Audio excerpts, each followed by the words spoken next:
Welcome to Taboo Texarkana, the podcast where we dive deep into the untold stories, spiritual journeys, and topics people don't usually talk about.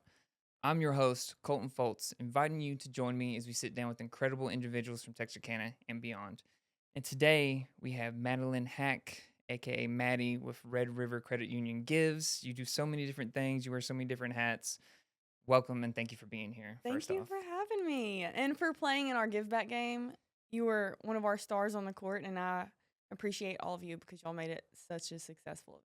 So Well, I'm glad to be here. I appreciate your kind words. I probably didn't play more than like 6 minutes. Yeah, the coaches. That's one thing. I'm like, the coaches should have done better about giving everybody playing time. But it was an intense game. It was very intense. I was not prepared for it like I thought I was. And the coach was like, if you see somebody, just rotate and sub out whenever you want. So it was kind of like a free for all. It was like, I see he's winded. I'm going to go out there. But I thought, okay, I'm running 30 miles at a time. I'm trained. Yeah, I'm prepared. I'm prepared.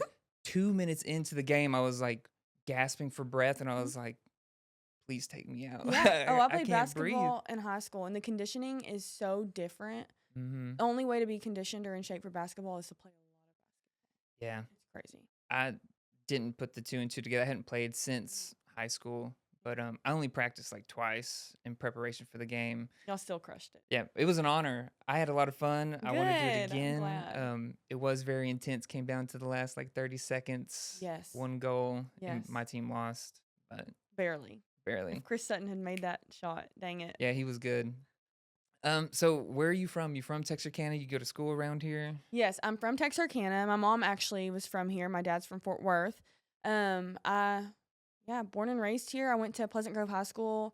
I went to PG my entire education. So went there K through 12, graduated from there in 2018, and went off to college for a short time, went to UCA in Conway, and then came right back.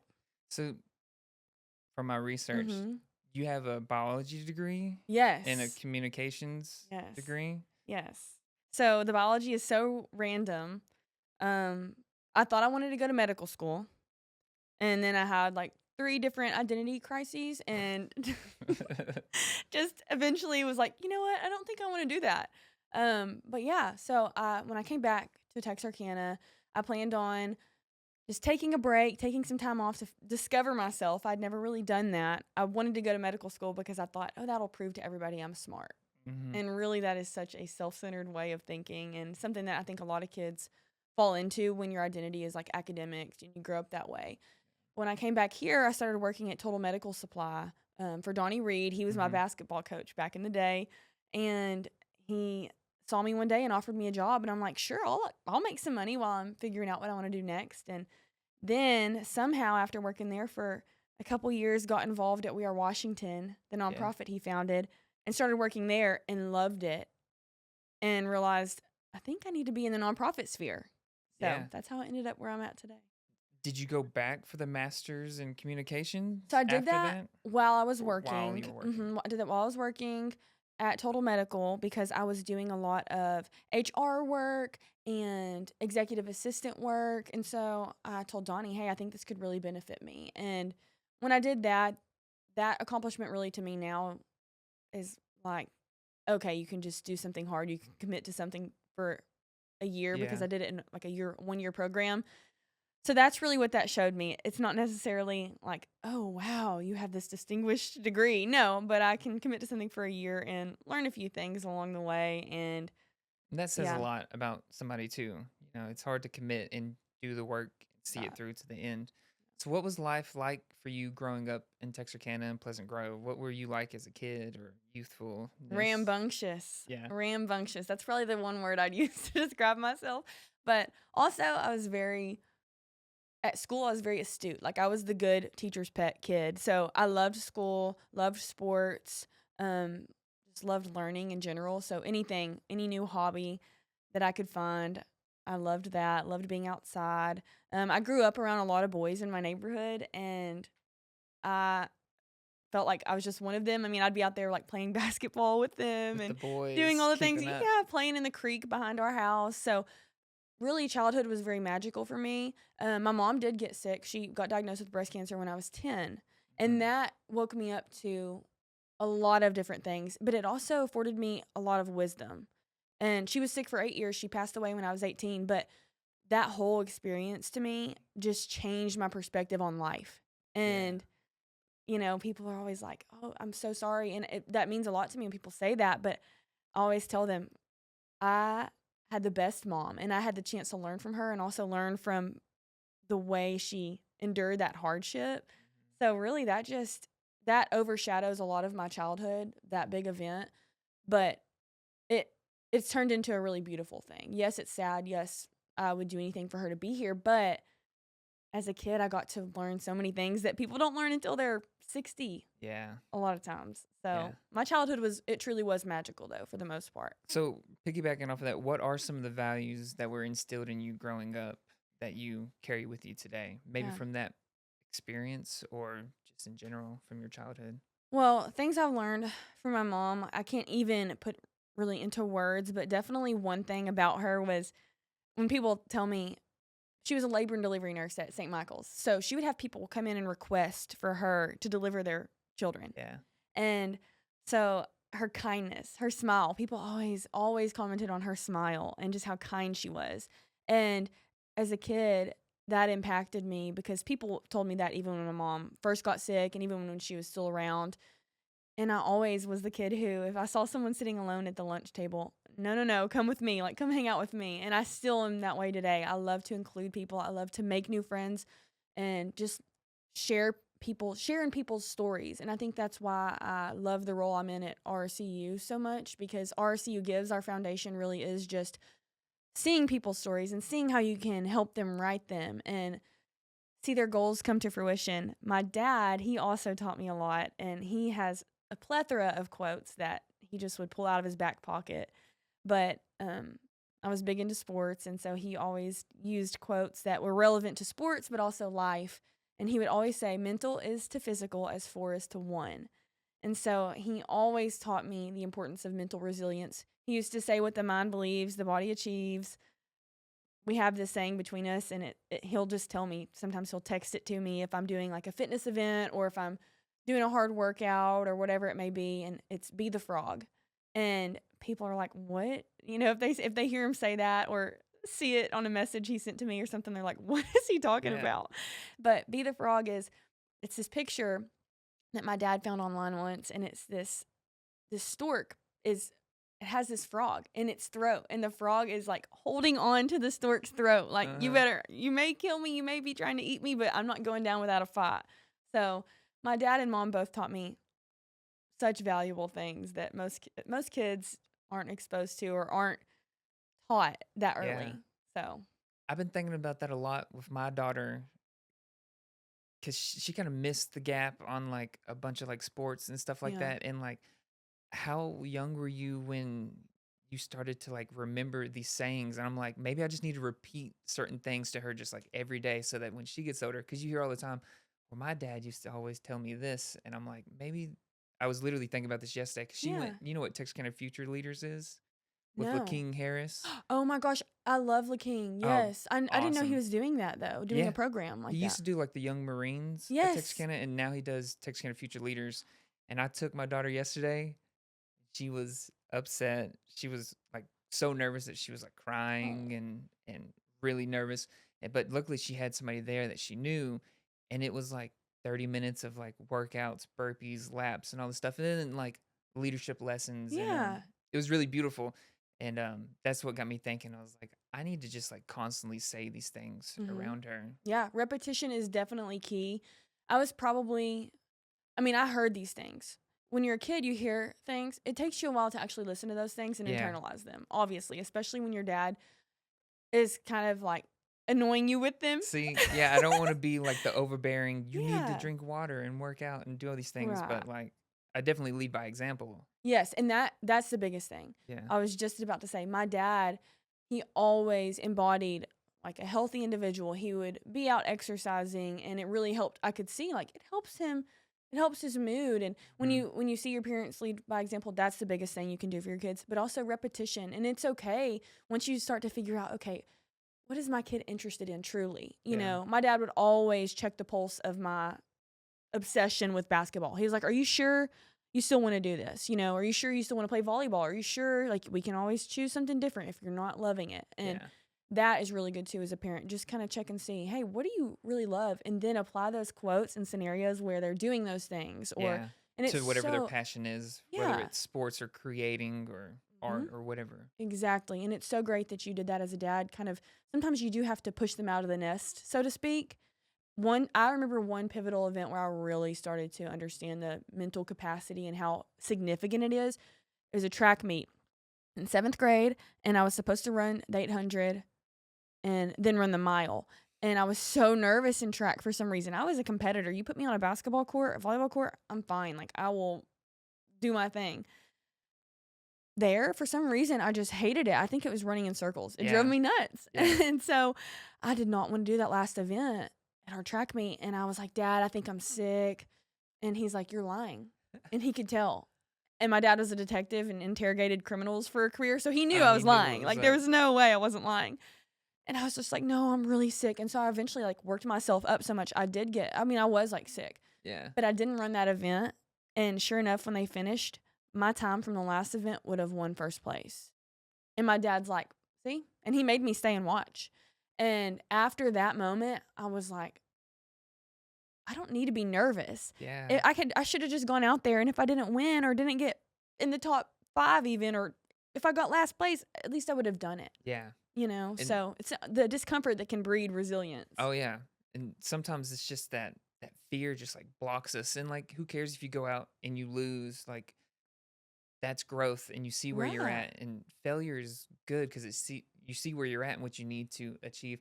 And if you had just, calmed down, what you're already doing would have won first place. Exactly. But, yeah. And I think people a lot of times will say, well, it's better than the person who's sitting on the couch. Well, don't stop there. It's not that you're looking down on people or doing it to be pretentious or condescending. It's that, hey, yeah, there are people on the couch. What if they open their phone, see their Facebook, and see your post about, the run you just did or the event you just did, and how it is this significant chunk of your life, or it's changed your mentality, or, not even just a physical feat.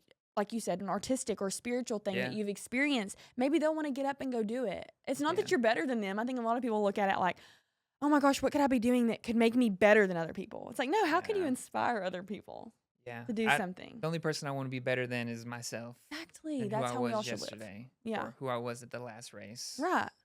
I saw something the other day that was like, you shouldn't feel like bad or shameful when you're posting your runs, your workouts, your accomplishments, because some people may do it for bragging or egotistical purposes, but if you're just living your life and sharing your accomplishments, like, you're potentially lifting up other people. Exactly. And inspiring them to, maybe I'll run a quarter mile today. If he can run 30 miles, like, maybe I can just get up and walk.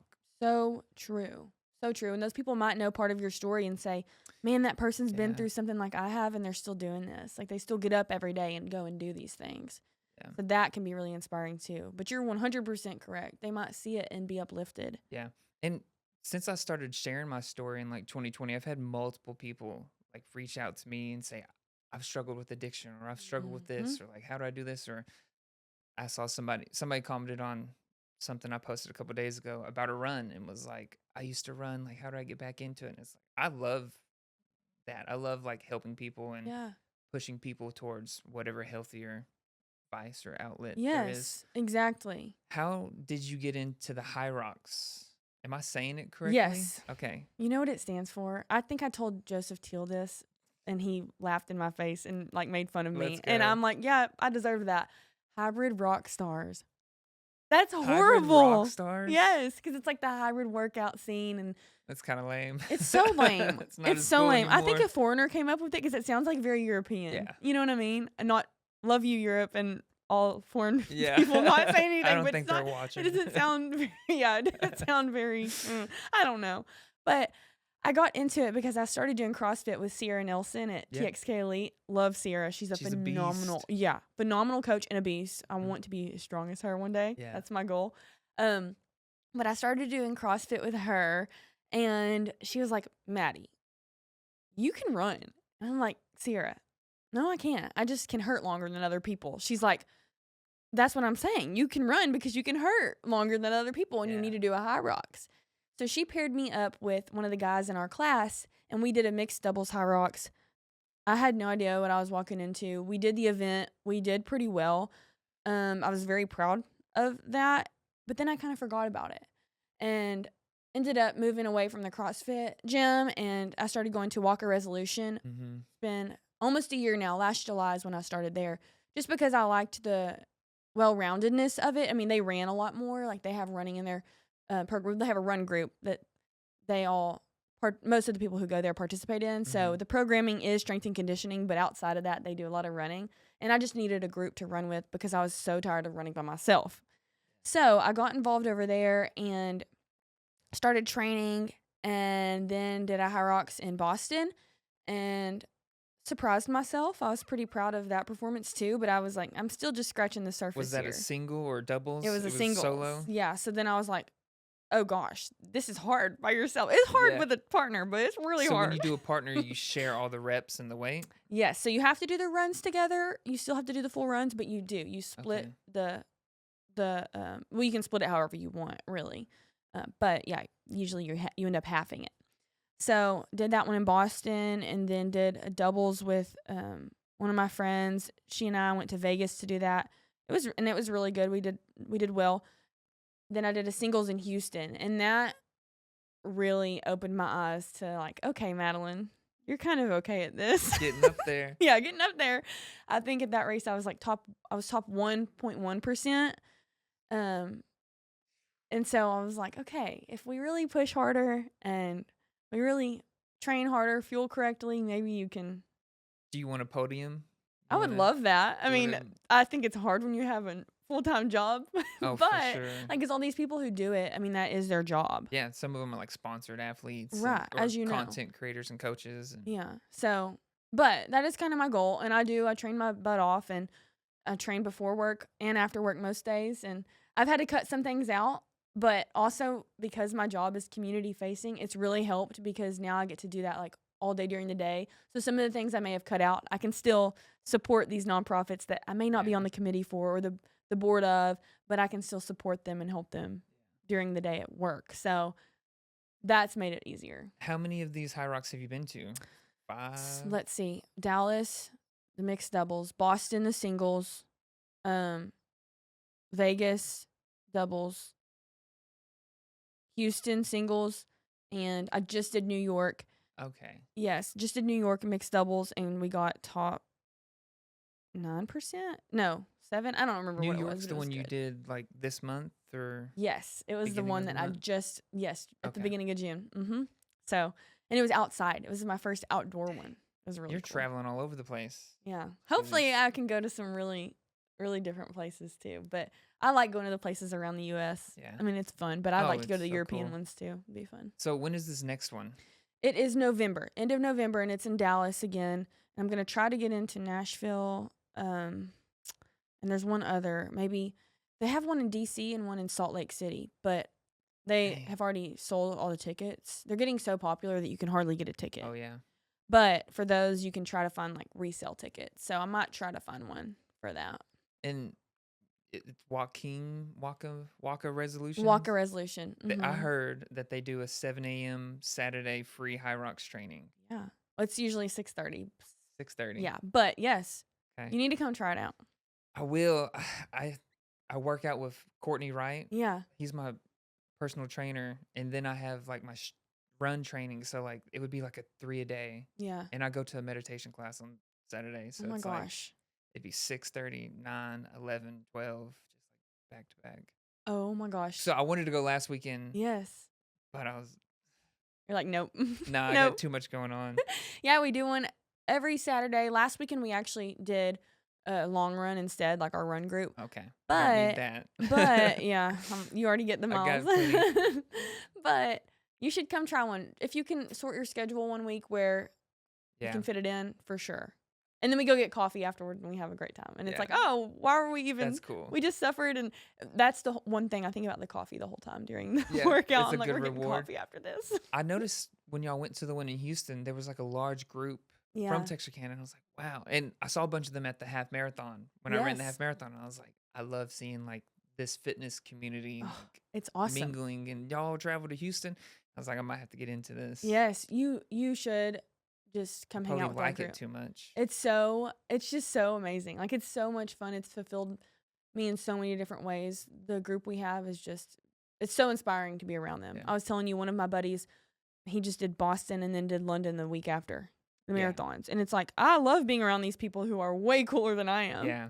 That's what I want to surround myself by, is like people that are pushing these Yes. extremes and accomplishing like these impossible tasks. Well, you fit right in with that group. You've Yeah. done some very impressive things. And Thanks. the guy who did Boston and London, he has a really impressive story, and he doesn't talk a lot, and I obviously do. And so I kind of pulled that story out of him one day when we were on a long run when I first started working out at Waka, and it just gives me so much more respect for him Yeah. because his reasons for doing what he does, just, it's deep. That's awesome. Yeah. I might follow him. I follow a couple people from Texarkana that did the Boston. I know there was like 3 people. Yeah. Russell Hatridge is the one I'm talking about.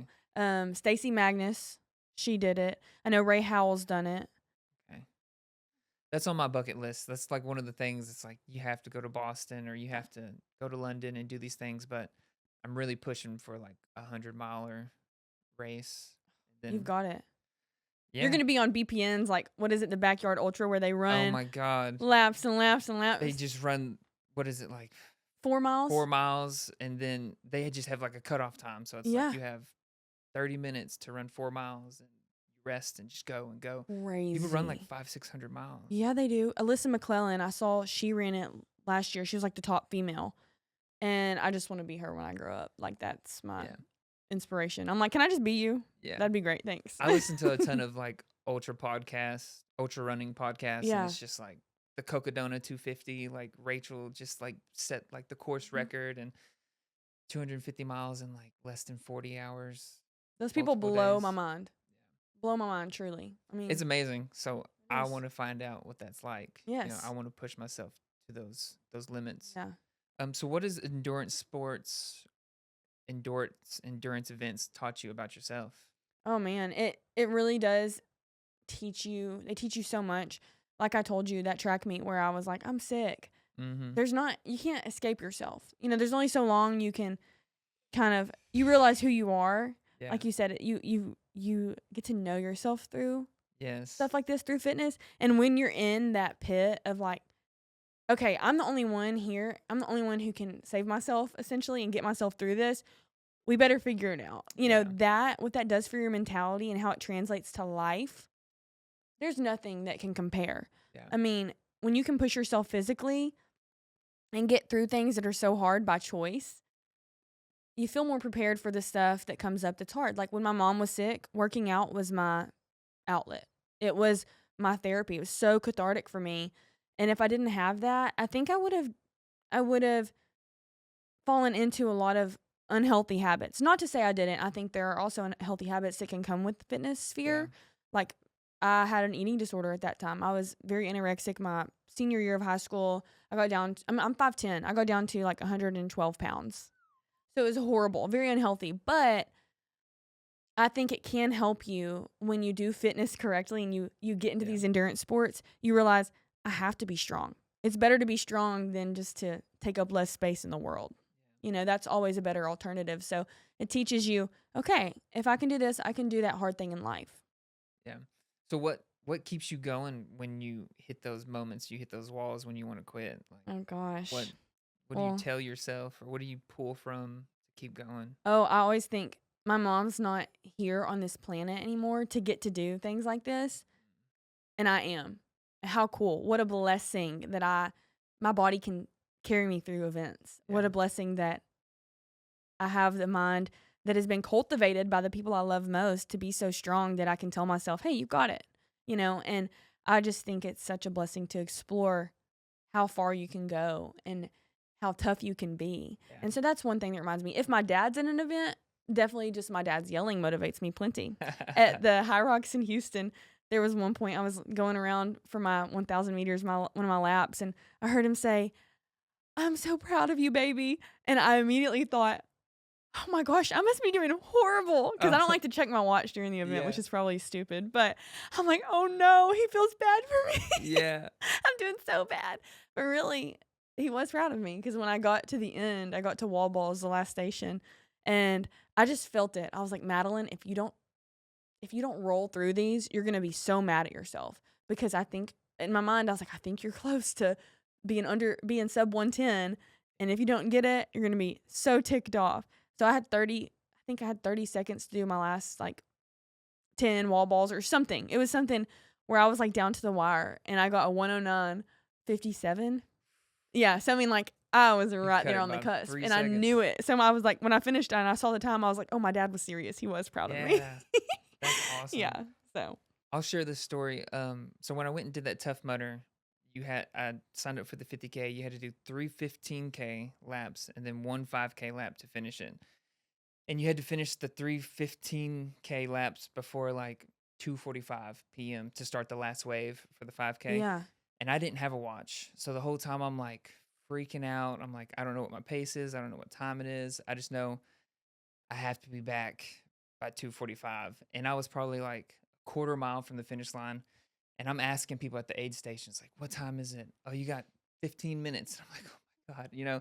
And this guy Oh. said, I said, what time is it? He said, 2:47. I said, shit, like, I'm not going to make it. I Right. missed the cutoff. Oh. I might as well walk. And I walked for like 10 seconds. Then I was like, I didn't come here to walk, you know, like I came here to give it my all. So I ran the rest of the way to the end. And I was like, I'm not going to make the 50K to the staff. And he was like, we started 10 minutes late. So he's like, you have 3 minutes Oh get my gosh. to refuel. And so if I had walked, I wouldn't have made it. I would have failed. But I was like, okay, I guess I'm just going to push through and get the 45K. And when I got back, he's like, bro, you have 3 minutes. So I re-electrolyted, grabbed a banana, and was like, shit, like I have to run I have to another go. 3.5 miles. I'm 27 miles in at this point. Oh my gosh. Yeah, so like I hit that that was profound to me because Yeah. it was like you never know, like Yes. yeah, you're gonna fail, so just push through the last 2, 3, 5 minutes, and then come to find out, yeah, we did start late, so they pushed the wave back, and then I got to qualify, and then I finished with 13 minutes to spare. That is so phenomenal. And I think that touches on something really important. When you don't do your best at something or you know you're withholding, you're not just cheating other people, you're cheating yourself. Yeah. And to have that reminder of like, come on, you know you can do better than this. yeah, And I always think at the HYROX too, like in my mind, I think, Madeline, are you going to be upset when you're done and know like, oh, I had more in the tank? yeah. Because that's worse That's than That's anything. worse than giving 1,000% Huh. throwing up and failing. You know, like Yes. knowing that you'd. So Exactly. I'd rather crawl across the finish line, yeah, bleeding out, you know, Yeah. than be like, I just I don't feel gave up. great, and my time's not going to be what I want it to be. Who cares? I made friends with some of the staff, and so you get like this cool belt buckle if you get the 50K.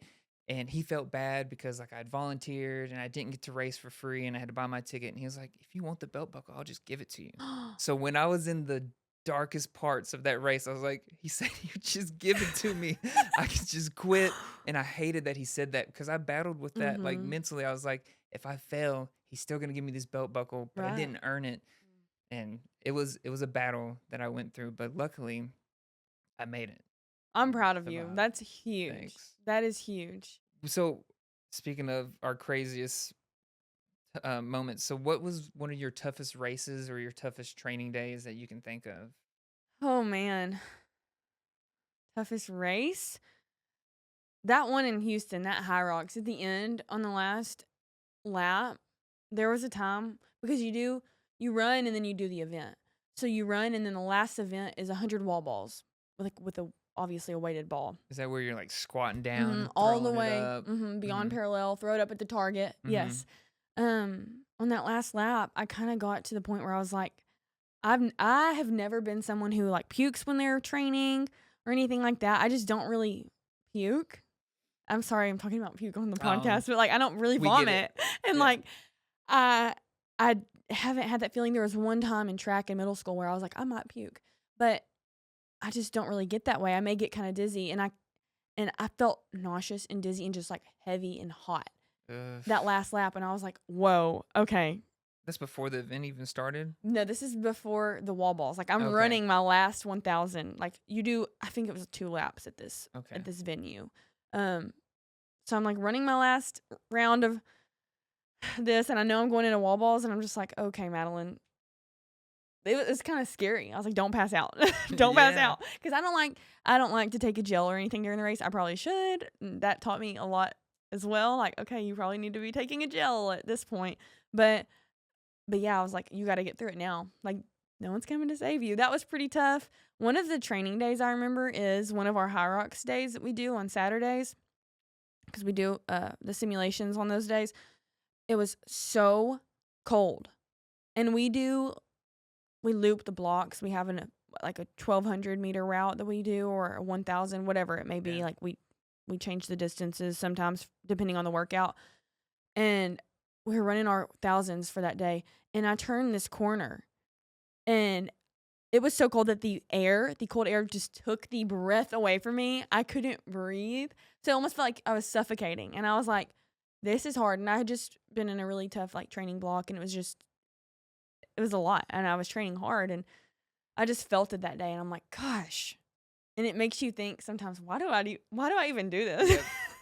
Why am I even out here in the freezing cold? I could be in my warm bed right now. But those 2 moments definitely have stuck with me. But then again, it's just like, okay, whatever. I get to experience this bad Yeah. feeling, you know? I have that thought all the time. It's like, it sucks. Like, why am I doing this to myself?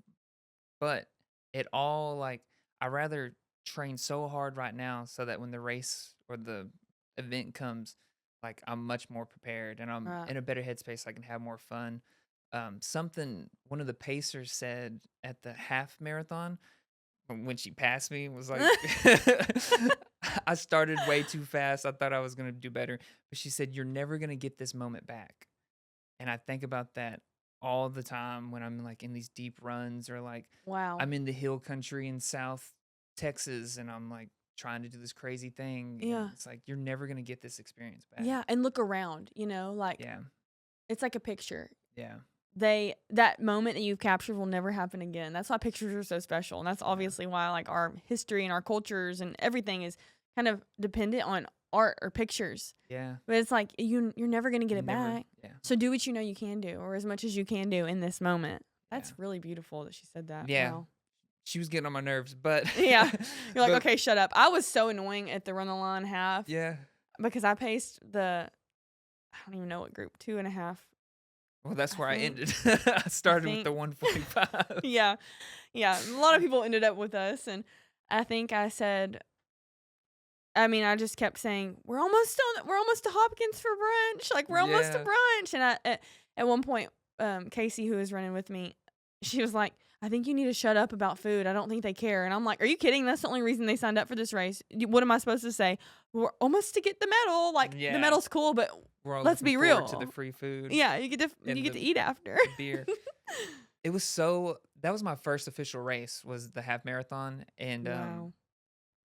having all like the bystanders Yeah. and the kids and people like high-fiving you and stuff, it really like it motivated me and fueled me. It does. It really does. It's crazy how that energy just almost like transfers to you. Yeah. And you're like, Sometimes okay. all you need is a little 9-year-old to be like, good job, keep going. And you're like, Exactly. I'm doing it to be strong for them so that they Exactly. see me do this, so that they know that they can as well. Yes. And it's just such a healing thing to go out and do something like that, and then look back at who you were and see, oh, wow, I was that person, and now I'm someone who can do something like this.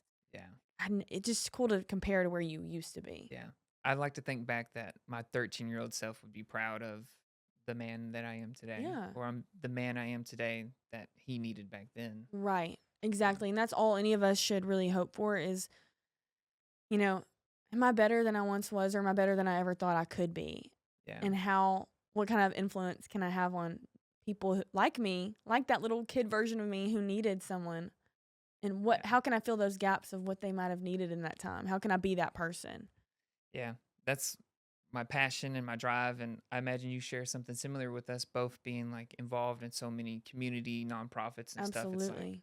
how can we touch and reach and uplift so many people, especially the youth. Yeah. Before we talk about fitness for the whole time, let's talk about Yeah. because I'm addicted to it. Me too. I'm super. The last guy I had on was the pole runners. This guy who runs with a 70-pound telephone pole, runs like 24 miles at a time, super hardcore. Oh my gosh. Blew me away. Wants me to come work out with him. David Goggins type stuff. You're like, yeah, maybe. He's got the world's hardest mile. It's where you do like burpees the whole lap of the track, and then maybe you do lunges, and then you bear crawl a lap. Oh my gosh. And then there's one more. So it's like 4 laps of something just like completely Gosh. insane. Yeah, he would laugh at hybrid rock stars. Oh, he would kill it. He would, He would blow be it like, out of this the is water. what I eat for breakfast. Yeah, literally, he's an animal. So tell me about RRCU Gives. What is it? How long? What's your role and position in it? Yeah. Whatever you want to share. So I started at the foundation in October. So I haven't even been there a full year. But what it is essentially is our charitable giving foundation at the credit union.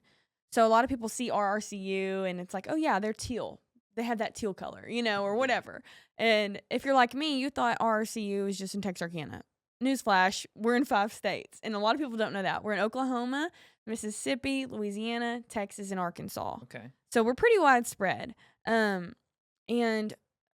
we used to have our employees partake in giving to the United Way. But it was one of those things where, we don't really feel like this is reaching people in the way we want it to, like really speaking to our employees. How can we give them a way to do charitable works and to give back to their communities that speaks to them, that shares the stories of their community and that they're really witnessing firsthand? How can we really focus on that? And so they created the foundation in 2023. And since then, it's really just been there for the community. They've done a grant cycle every year and awarded checks to nonprofits. Last year, it was $60,000 that they awarded, and that was spread over 20 different nonprofits. So not just here in Texarkana. I know some in El Dorado received the grant awards. I believe we had one in Mississippi, just a variety of places in our service areas as a credit union. That's who we really target. So it's not just a local thing, it's a regional thing. But since I came on board in October as the community and foundation manager, I've really tried to transform it and just share our story of what we are and why we do what we do. We want our employees to be involved. Everybody is more fulfilled. It's a fact. Yeah. There are research studies on it. I'm not going to cite them because people would just be like, whatever, anyway. But people are more fulfilled as employees if the place they work for has some type of good work system or some sort of reputation as being known as someone who does something good in the community. People are happier at a place where they're like, oh, wow, I feel good working for these people. And so I think it's so unique what we have. Our employees give. We have a tiered giving level, and they can give and earn some PTO for giving according to what amount they give. And we also allow our employees to accrue PTO from volunteer hours. Every quarter, they can get a certain amount for volunteering. Go. Yeah, so it's pretty amazing. Like, we have a whole platform that tracks this stuff. That's and great. They log in, they pick what they want to volunteer at. If they want to volunteer at the Wine Fest because their grandma has Alzheimer's and that's something that speaks to them, the Alzheimer's Alliance. Or if they want to volunteer at the Give Back game because they're like, heck yeah, I want to see them award $40,000 to local nonprofits. They can do that, and they can be involved. And the credit union, they don't just talk it, they walk it. Like, they support it. Our CEO, Brad Bailey, is phenomenal, and he has a meeting with me weekly to check in and just see how Gives is going. I mean, he truly cares about the foundation. And the credit union also matches a large portion of what's donated to the foundation throughout the year. That's great. Yeah. So not just in employee giving, but it also like in our fundraising efforts. So at the charity basketball game that we did, y'all gave out $40,000. Mm-hmm. Where did that money come from? Like, was it ticket sales and sponsorships for the game Yes. specifically? Mm-hmm. Thanks. So y'all raised that much just off of that one game. Yeah. Sponsorships mainly is where that came from. We had like 38,000, I think, in sponsorships, and we had so many great local businesses who were so willing to participate. And I think that number will only grow because it was such a stellar event. Yeah. But yeah. You could have like tournament style. Like you can have multiple games. Exactly. Like, But I hope you know, like, get ready for next year. 'Cause we'll be asking I'm you. I'm practicing my speed training now. Good, I'm good. gonna be in better shape. So yeah, the foundation, we do the stuff every year, and we've just kind of been in the background. And I'm like, no, no, no, no, no. We're gonna come to the forefront and say, hey, if you want to steward your money somewhere, know that if you give it to RRCU Gives, or if you invest in us and if you partner with us, here's where it's going to. It's not paying my salary. It's not paying for me to have an office space. All of the money goes to the grants we do for our grant cycle, which opened in June, and we're closing it in August. But people can apply online at www.rrcu.com/gives. It's very fast and easy. I went ahead and I've already applied. Exactly, isn't it? It was so much easier than any of the other grants that I've done. Thank you. I keep telling people that. Less than 5 minutes. Less than 5 minutes. I mean, if you know what you want, you just go in there and you're like, here's what I want, submit. Yeah. And I'm so glad that you said that, Colton, because it truly is. Like, I was voluntold at the last organization I was at to be a grant writer, and it was so hard. Oh, yeah. Some of them are really detailed. Yes, a nightmare. That's what's kept me out of doing so many of them. Yeah. I just got too much going on. Oh, my gosh. And they take so much time. They're so tedious. But this one is very user-friendly and does not take that long. And our grant cycle is just such an amazing opportunity. But I wanted to expand on that. That's why we had the Give Back game. Because our grant cycle does typically focus on organizations. There's a criteria. So focuses on organizations who combat issues or have a project pertaining to hunger, housing, or financial education. But we try, if there's a nonprofit who applies or wants some help and they reach out to us, we try to say, hey, well, we might not be able to do something as Gives, but we can do something as RRCU.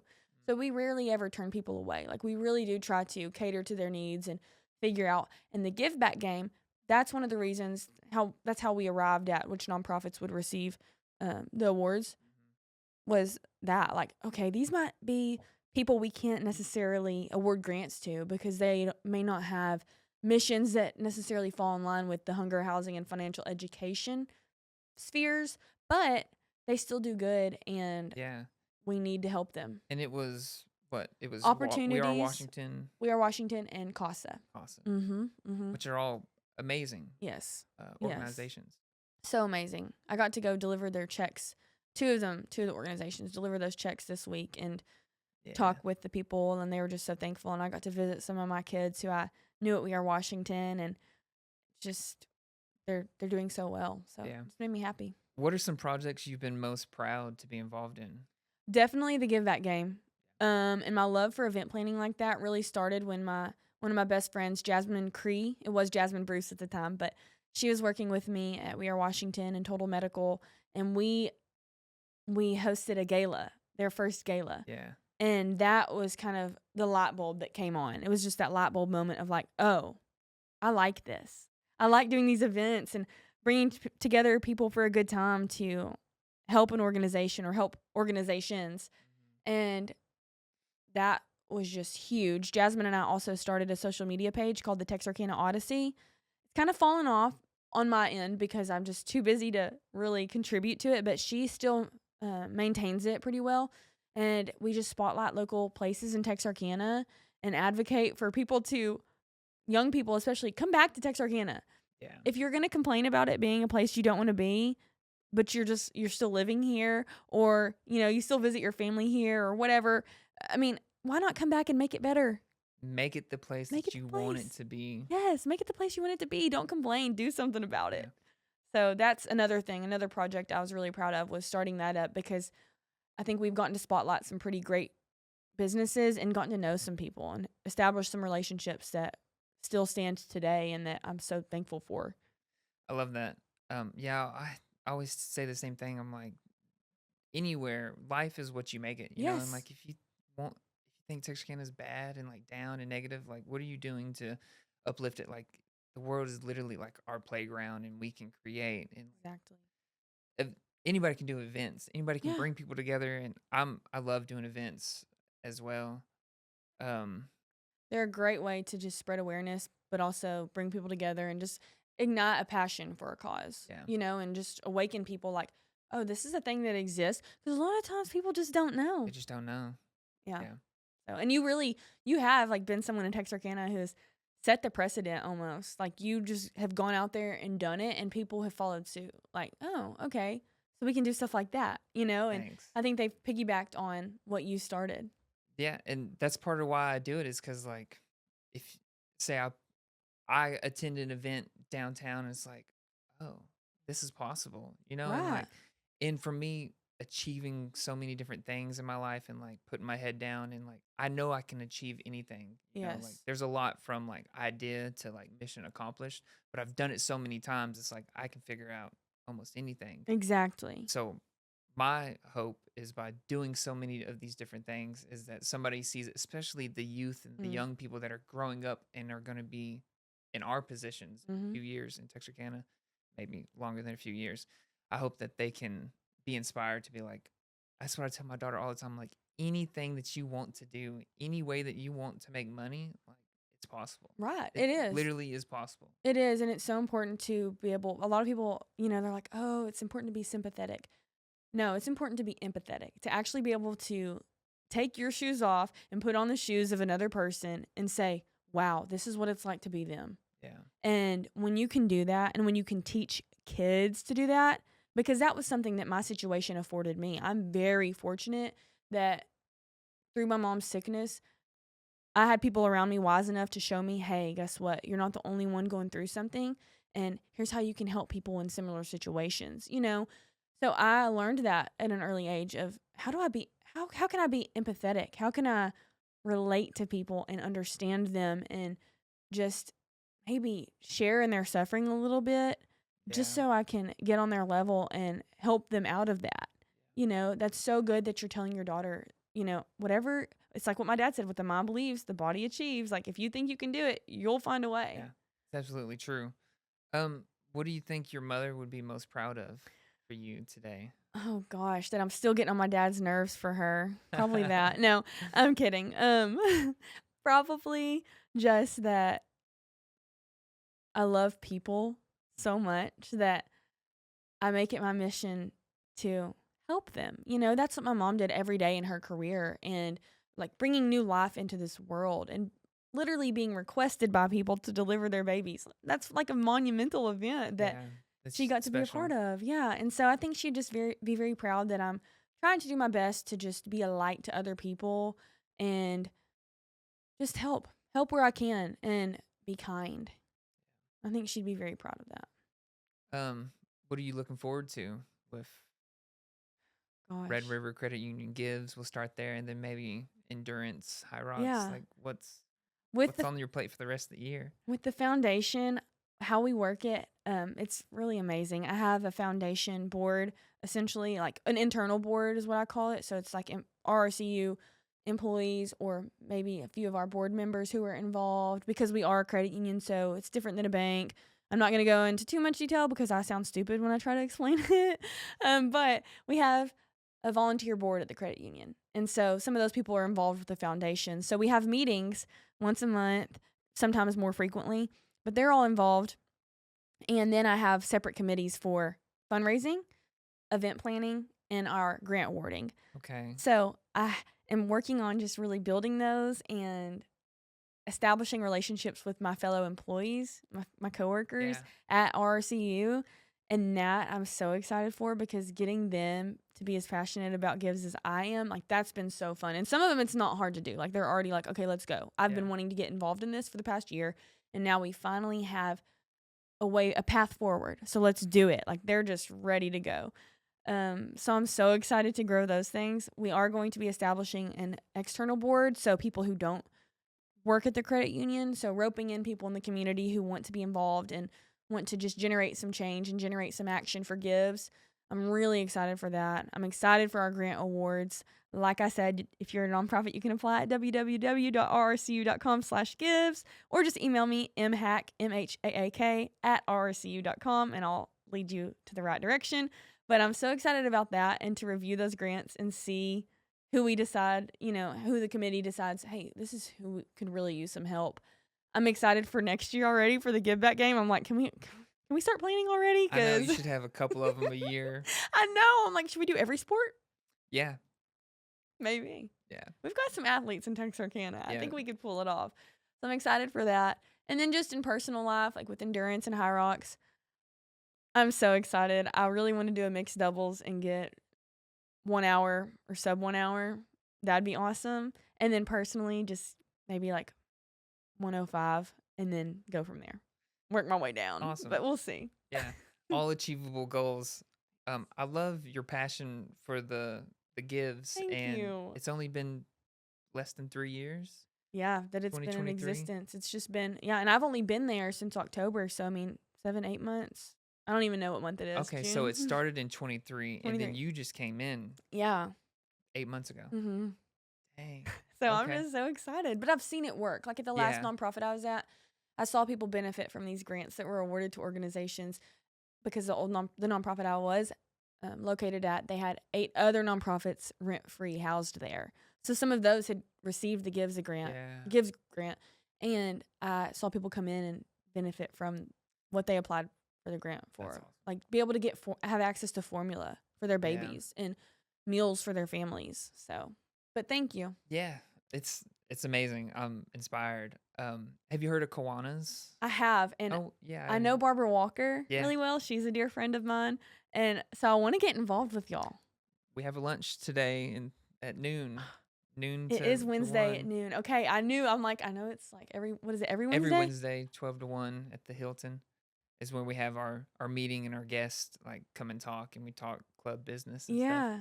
But what I was getting to is like I joined it to like network and meet more people, and since then it's been like a year and a half, and I've like fallen in love with it. And you really see like the nonprofit organizations are a community. Yes. Like we'll have like little events, or we'll volunteer at this school or this park, and there's other volunteers, and they're like, oh, I'm with For the Sake of One, or I'm with Texarkana Resources, or Right. I'm with the Literacy Yeah. Council. And it like, so like I sat at a table with Texarkana Resources and like WJ Ranch at our award ceremony last week. And Jennifer Lewis, I love her. Yeah. Yeah. And I'd never met her before. Mm-hmm. And it's just like this community. Kiwanis is a nonprofit that raises money and grants it out to other Yeah. nonprofits. And it just seems like so many nonprofits are just like helping each other and Yes. uplifting each other. And it's like, and this is all I love it. I Yeah. can get down with it. It gets you in such just much more positive mood, first of all, because you realize, oh my gosh, okay, people in our community actually are doing a lot of there's stuff so much. to try to do good. Yeah. You know, and it's people sometimes you wouldn't even expect. Like sometimes people who have never experienced that much hardship, they may Yeah. be the ones out there like, I see this happening and I just can't stand idly by, Yeah. you know? Or sometimes it's people who have experienced exactly what their clients Exactly. they're serving have. And either way, it's a gift, but it's so nice and so refreshing to be around those people and to see, oh my gosh, there are so many professionals in our community doing so much good. Yeah. I had no idea. And now Yeah. it's like most of my orbit is like these people that I've created, like this community, and like most of those people are Yeah. giving back or doing things. You've got a good circle. It's good to surround yourself with those people, Yeah. but you enrich their lives too because you're doing stuff. Yeah. We're getting close towards the end. So towards the end of each podcast, I like for you to generate a question for my Mhm. next guest. And I ask you a question that the poll runner had for you for our next guest. It's probably gonna be intense. It's not that bad. So his question to you was, what does your journey mean to you? What is the deeper meaning to your journey? I think I touched on this a little bit earlier in talking about how there are people who would do anything to be here today, or, you know, would have done anything in their last hours to have a few more hours. And I think of my mom often, and just, I remember her fighting so hard for her life for 8 years, you know, and what a blessing that I am here. Like we said, you're in this moment and you'll never get it back. And to me, I think you should look at your journey through life as this moment right here and then the next one. And when you're in each one, okay, what can I be doing right now that's going to fulfill me? It's our playground. Like you said, the world is our playground. How can you have fun and do good and just be kind? Just make this place better than it would be without you. That's really the meaning to my journey for me. And I just think that if you have a talent or a gift, do not withhold that. you will be so miserable, because I think your spirit knows when you're withholding. Mm-hmm. And I think it makes us miserable when we know we could be doing more or saying more to people, letting them know we love you, or I love you, or this or that, like I see you, I relate to you. When we withhold things, that's not full living. What do you recommend for somebody to break free of that, to like find their voice and to like live that? Because so many of us want to, but maybe it's the fear, anxiety, limited beliefs, or other people's opinions. Like, what would be your advice for somebody to just shed all of that and step into that? I'd say give yourself a daily reminder. My grandma, I remember something she used to do. She used to write on her mirror. This is going to sound so silly, but write on her mirror with lipstick. Yeah. And just, it could be a Bible verse or whatever, you can do this. But you have to have those recurring reminders. Kind of like we talked about, repetition is key. Of maybe it's your favorite quote. Maybe you put it as your lock screen on your phone and you don't open your phone until you've read it. Whatever it may be, remind yourself, I will regret this if I don't just try. Something in that nature, a quote pertaining to that. Like, write it down. Write it on your mirror. Make it your lock screen on your phone. Repeat it to yourself. And then, like you and I have, just dive in and get involved. Yeah. I would not be as involved if it weren't for Jasmine Cree, who I mentioned earlier. She's really the one who kind of gave me the confidence to go out and explore different organizations and start talking to people. Just talk to people. Don't be afraid to talk to people. My dad used to tell me this before basketball games. When I travel ball growing up, we would play a lot of girls who were bigger than us or older than us, and we'd always play up in tournaments. And he used to tell me, don't be afraid. They can't eat you. And so just remind yourself, I'll regret it if I don't do it. Set that reminder, whether it be on your phone or you write it down or you speak it, and then go explore people and places. Just go and talk. Don't be afraid to just listen to stories and make yourself a part of stories. That's my advice. Listen to stories, make yourself a part of stories. Dang. About that. That's good advice. Yeah, I would recommend just to take that step. Whatever it is, just start, just go, move forward, move the needle just a little bit. And whatever you do today is enough. So what is your question for my next guest? Party tricks are a thing, right? I think we should have like party facts. And I guess an icebreaker is the same thing, but like a party fact to me, I always think of this. Anytime I'm in a group of people, there's that one thing that you say, and it could be like your friends from forever ago or a new acquaintance, but I'm sure we all have that one thing when you say it, they're like, wait, really? My question would be, and then I'll tell you what kind of like the thought process behind it would be, what's the most interesting thing about you that's not on your resume?